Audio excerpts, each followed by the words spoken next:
Good morning, folks. All right, where to begin? All right, so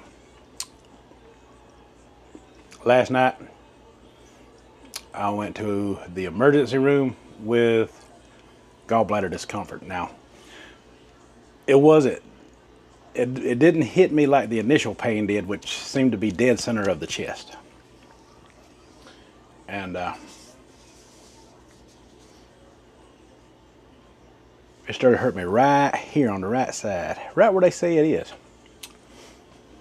So instead of just a simple doctor visit like before, because I went to the them little LC4 clinics, and I really wasn't sure at the time, that this was the actual culprit. So spending time in the ER, they did X-rays and ultrasound and all kinds of blood tests. Blood work was done. It's all coming through on the my chart.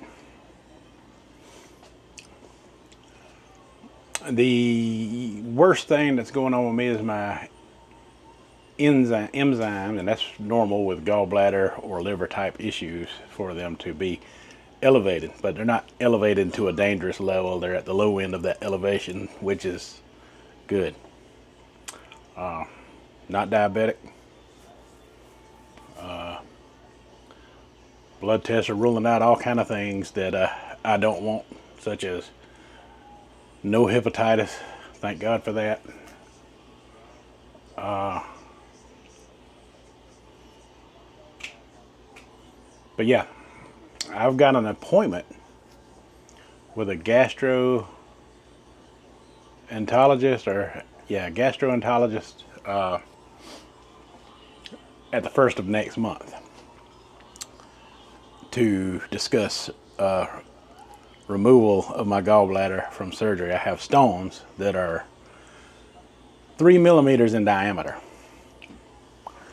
Now, they couldn't see one that was stuck in my bile ducts. They couldn't see one that was stuck in there, but they seen the gallbladder had these stones in there. So let's talk about, what causes the stones. And this is what they told me. Stay away from anything fried or greasy. How do they say it? They said, stay away from anything oily, greasy, fried, or cheesy.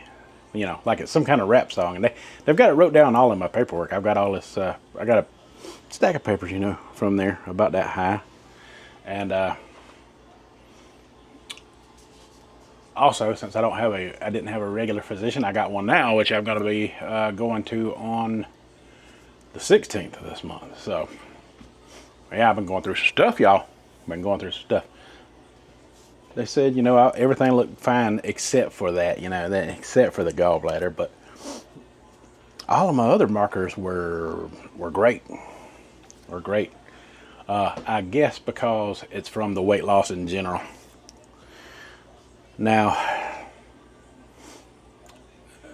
some of the people that show up in my comment section obviously are, on a different style of diet than what I am. And I'm here to tell you, I hate to be the one to tell you, but my first gallbladder attack came from, and this was years ago, and I've told this story on my channel before. I was even put on a stress test to see if it was heart related at the time, because it was dead center of my chest. This second attack this past Friday was also dead center of my chest and had me doubled over in pain. But when all of that subsided and all of the itching and whatnot, I started to feel the discomfort in the location where the gallbladder is actually located. It hasn't been a really high, intense, elevated pain. If I had to give it a scale of 1 to 10, it's about a 4.5 to 5 when that occurs. It's not occurring at all with all of the medications they give me. Let me go get my medication. I ain't gonna be able to pronounce this stuff. I ain't gonna be able to pronounce these medications. They give me some medicine that's supposed to help with your stool and the bloating, you know, making your stool pass easier, because with gallbladder and or liver function, they, you know, try to, you know, give you something to control all that thick sludge that comes out of your ducts as bile. So that's one thing I'm going through. But the first, like I was about to say, the first attack I ever had was I was eating Burger King fish sandwiches. This was back around, I'd say around 2012, between 2012 and 2014, one of those years in there. So a little over 10 years ago, 10, 12 years ago, something like that. Yeah, it was, I ate 2 of those Burger King fish sandwiches and the fries. And at the time, I wasn't on no kind of specific diet other than the standard American diet. And what I want to say is I haven't been low fat long enough for stones to have formed like that on their own. My dietary choices of eating fried and greasy and oily food in the past, you know, are which is well documented on this channel. Do I have any regrets? No, man. I was put on this earth to live, and that is what I'm going to continue to do, is live and have fun. Now, I'm still contemplating the surgery thing. I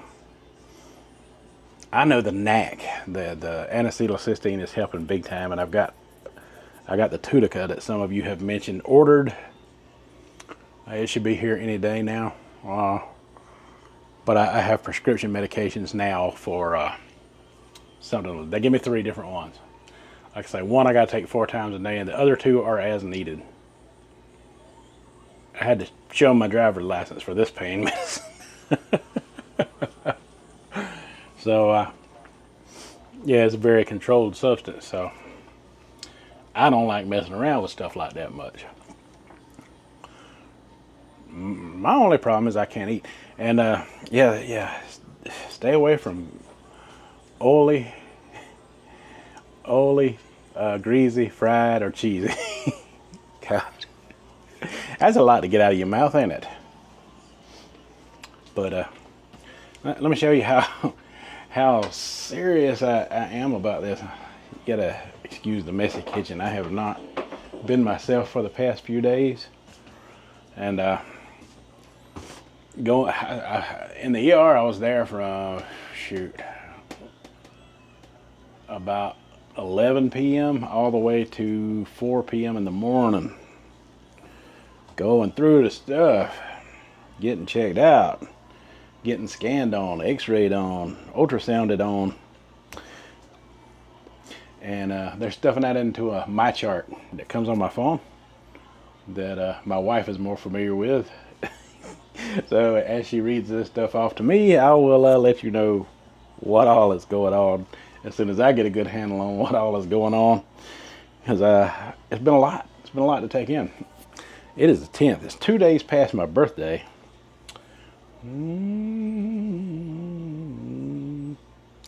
And that is my birthday cake.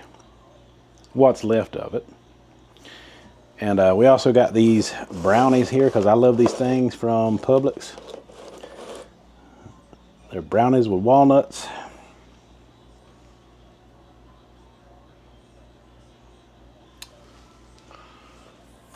I have not eaten not a single bite of any of that in the past few days.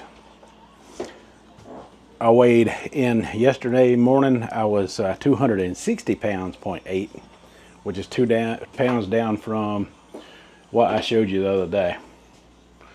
And I had to get up early and go to the drugstore and get my medicine that had been called in from my ER visit. So I didn't record a weigh-in this morning, but like I said, yesterday it was 260.8. This morning, even though the only thing I ate yesterday was Brussels sprouts, and I did well with the Brussels sprouts, because some of the things I've tried to eat actually caused the pain to slightly creep in. even though they are low in fat. You know, it's this all plays a role in it too. Your bloating, your digestion, all of that plays some kind of role as well. So if you can alleviate, you know, all the gas and the bloating and all of that stuff within your body, the pain will subside, you know, in your gallbladder, unless it becomes so inflamed that they have to take it out in an emergency situation, which I'm trying to avoid that, because I would rather it be, if I'm going to go through that procedure, I would rather do it fast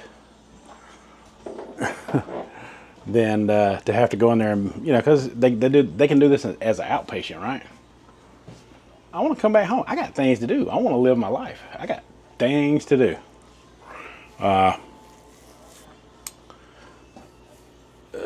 So it's the buildup of fats and cholesterol that cause these stone deposits.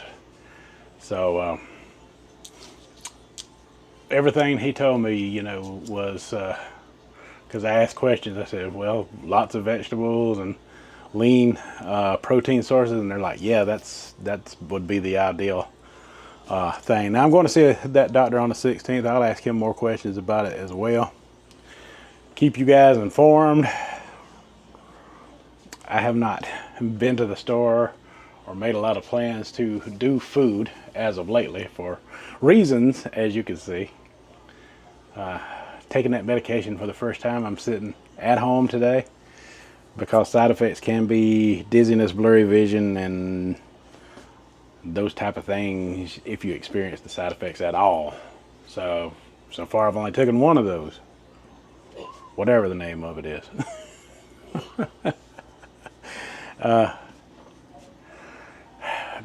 Yeah,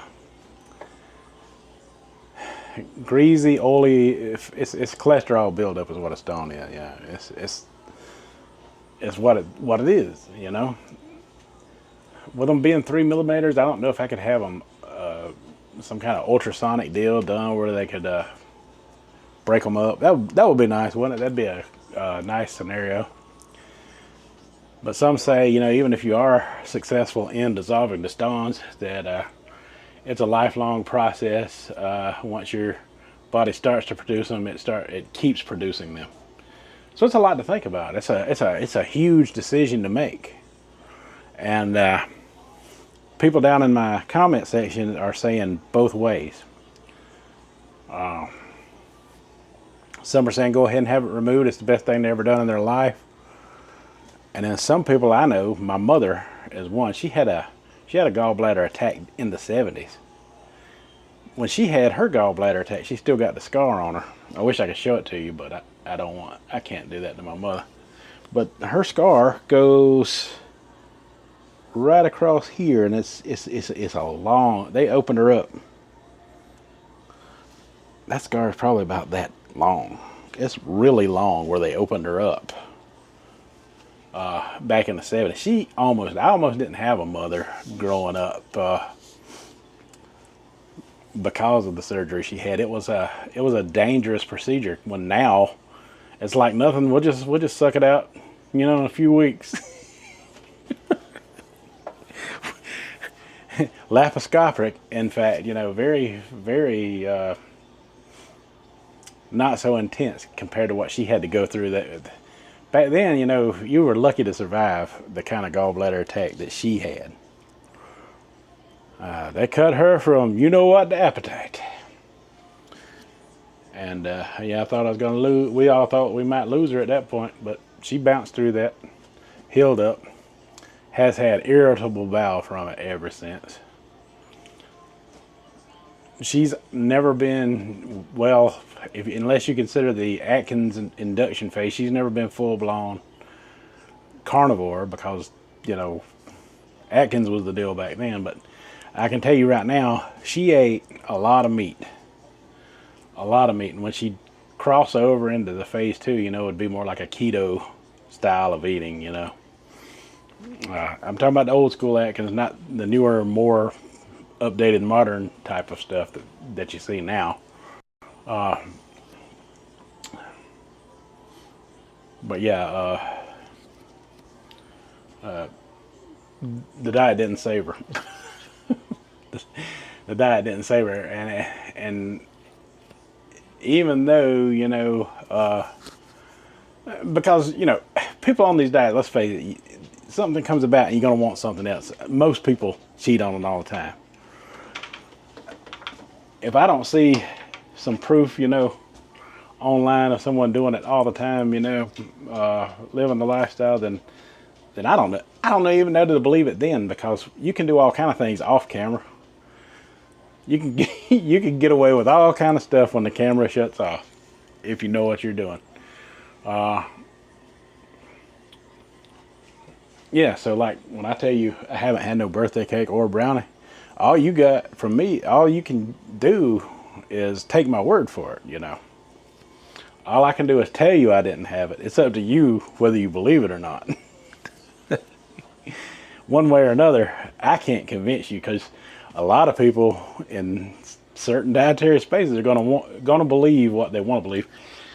And every healthcare professional, if you was to go through a hospital in a week's time, I think you would be hard pressed to find very many, if any, who are supporting a full-blown fatty type of diet. Not without incorporating everything, because the general advice is given is, when you have these issues, is to avoid greasy, oily, fried and cheesy. Avoid all that. That's the advice that you're given. So, and let's face it, you know, you could follow someone, the popular sea doctors out there who are on YouTube.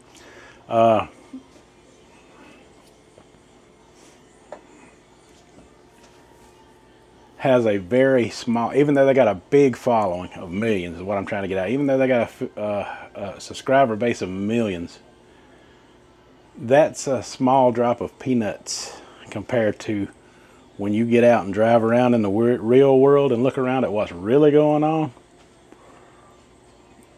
Because I've been doing that a lot over the past few years, and I don't see a whole lot of people ordering their steak without a baked potato and a yeast roll. I don't see a lot of that going on at the restaurants. Like, I'm pretty sure it happens.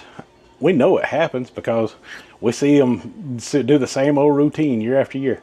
Hey, look, I'm at McDonald's. This is how you... What is up with that anyway? And people will flock to it. Oh boy, I can't wait to see how you do carnivore at McDonald's. And then there's a lot of them lately like, how do you do carnivore at Applebee's? And does it take a video? I mean, seriously, does that take a video? Look at me. I ordered a whole bunch of hamburger patties. I'm carnivore now. I ordered how to be carnivore at Applebee's. Or how to be carnivore at this restaurant. How to be carnivore at that restaurant. And it's the same watch every time, but yet the followers, the puppets, they just flock to it, like be glued to it, like, oh yeah, I know that. I do this too. I order my food all the time without bread and vegetables and stuff. All I can tell you is my grandfather, who was one of my heroes on my mother's side, both of my grandfathers were heroes to me. My Papa Hawkins died when I was very young. But I spent a lot of time with him and my other grandfather as well, on my mother's side. And the reason he is one of my heroes because he survived World War II on the beach. He survived that. If you was to have asked him what kind of battles was he in and what took place during them, he would not talk about them. He would not talk about them at all.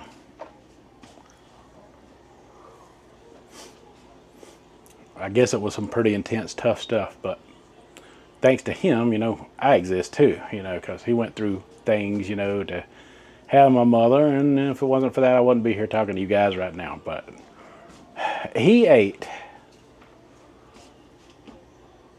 meat and vegetables and lived to be 95. And he enjoyed life. He enjoyed life by doing that. Now, I've got pictures of him and a lot of my family members of that. Me and my wife bought a scanner, so I'm gonna scan all these photos, and that's gonna be a video all by itself. I'd like to introduce you to some of my family members, you know, that way. But yeah, he ate meat and vegetables his whole life. He died in his 90s. In the 90s.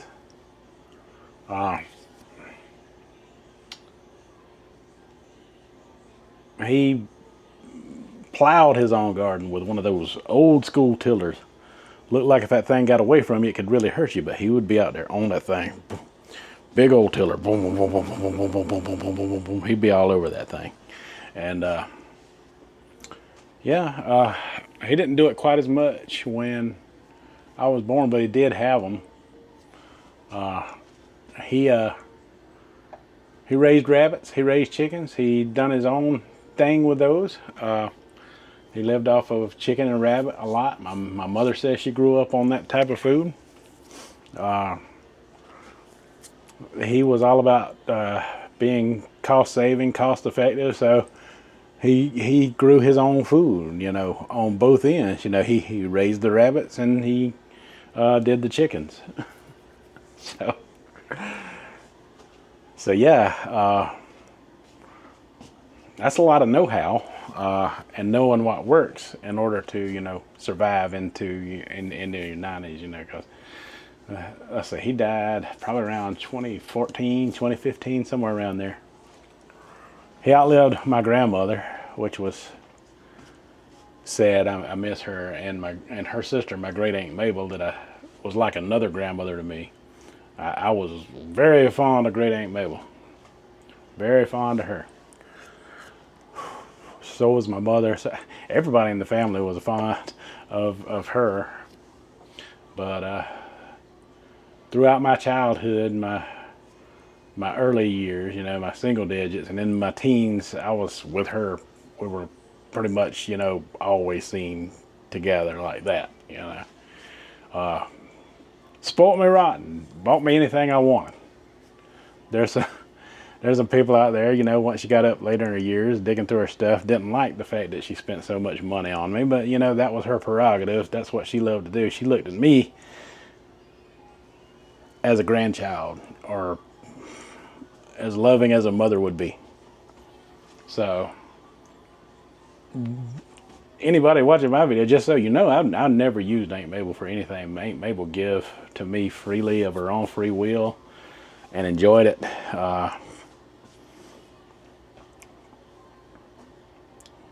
It was great times. But I'm telling you about her also because she also lived into her 90s. They say my Aunt Mabel was pure as the driven snow. She never married. She was born in 1913. Matter of fact, her birthday just passed in November here. But she ate grapefruit all the time, kept prune juice around. She ate a lot of honey. She ate a lot of beef liver. Because of her, I was able to taste and tolerate beef liver and loved it when I could have it. I can't do it now because of the allergic reactions. And sometimes when you get these procedures done, sometimes those things can go away.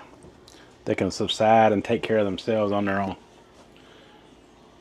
Just as I'm sitting here talking to you, I'm feeling that slight little bit of throbbing pressure in that right side right there. Slight little bit. Still taking the NAC. The NAC works wonders. It stops the itching completely. The NAC is a lifesaver for that itching. If you ever experience any kind of liver or gallbladder issues, I can't recommend NAC, N-acetylcysteine, enough. It has gotten me through some. It's gotten me through to help me get my sleep at night with all of this going on. So, yep. This is the update I'm giving you. They're ruling out everything they can possibly rule out, I guess.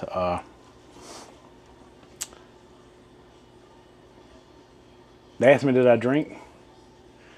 And I'm like, yeah, on occasion. You know, I don't do it every day, but on occasion, if I want to, if I feel like it, you know, I might pull out a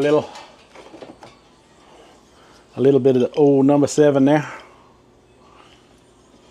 But right now I can't touch the stuff until all this is done.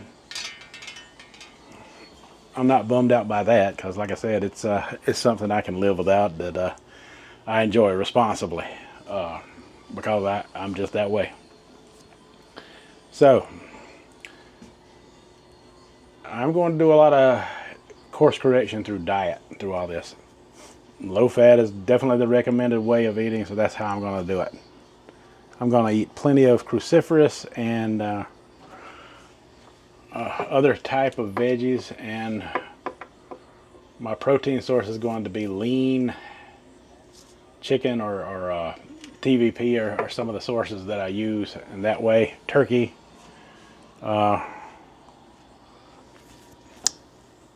So I may be doing some of that just to let you know on camera, but I'm going to keep it 90% plant-based most of the time. Protein is crucial for healing when you're trying to heal, so I'm not going to deny myself of too much of that right now, but I do want to choose the right and proper sources to get it down, to get it in. Turkey has my B12 in it, so I'll probably just go with that. I'll probably just buy some of those frozen turkey burgers. How my weight's going to fluctuate throughout this, I don't know. We're going to find out. But one way or another, going into next year, we're going to lose the weight. My wife went through her bump in the road back in 22. We dealt with that. She had some life-threatening occasions due to a whole other list of other complications that I don't want to get into right now. It was in my channel. From there, my mother's health went down, and here I am at the end of 2025 dealing with gallbladder issues. I don't like it. Why did this happen? It's not fun. I ain't like it. I don't like it. But yeah, my advice to anyone is, don't listen to someone online just because they got thousands of followers and a lot of people in the comment section. Because people in the comment sections, you have to really build a trust relationship of constant everyday communication to kind of figure out what people are about, because you can easily misjudge things that are typed in text, and then some things are unmistakably something you shouldn't have wrote in text, especially to me, because I will trash can that comment in a second. I will trash can that comment, and I can hit the trash can button faster than you can retype it. I don't even break a sweat doing it. But yeah, I wouldn't listen to just maybe a tiny handful of doctors on the internet, because that's all. If you really think about it, it's just a little tiny handful of doctors, who are making money from doing these very specific type of diets. As a Southerner, we can have a meat and 3 is what we call plates down here, or a meat and 2. Or you could just do a 4 vegetable plate. There's plenty of people who go in the South that are not vegetarian who eat beans and cornbread on a daily basis, and that be their food for the day. It's just how it is. But if someone's just making a hey, this is how I cook pinto bean video, this is my food for the day, don't get quite as attacked, because they're just making it, for a one-day thing, Yeah. Yeah, 90% plant-based has been good for me. I may eat a little more animal protein going through this just to see what happens. But anyway, that's what I got for you this morning. Tell me what you think down in the comments. I may do a live off that. You like my gingerbread shirt? It was a perfect day to wear it. It's brand new. Perfect day to wear it. Because I got some old snap going on. and I fit in with all these other gingerbread people now. Like, what do you think about it, little gingerbread man nutcracker? I think that's awesome, Latchkey. Yeah, man. Yeah, man. Uh-oh, I dropped his hand. Don't worry, it's wood. It just sticks right back on. Matter of fact, I think I need to glue that. Yeah, I think I will glue that. But anyway, I'm gonna go for now. Try to, relax and rest up and get better. I hate this. I hate this with a passion. But if this thing is life-threatening and I have to get it out, that is the decision I am leaning on the hardest at the moment. I would like to dissolve it. I'll see more about what that doctor has to say. But I don't want to live through this much longer. No longer than I have to, because this has not been fun. Alright, folks, that's all I got for this one. So until the next one, folks, have a good one.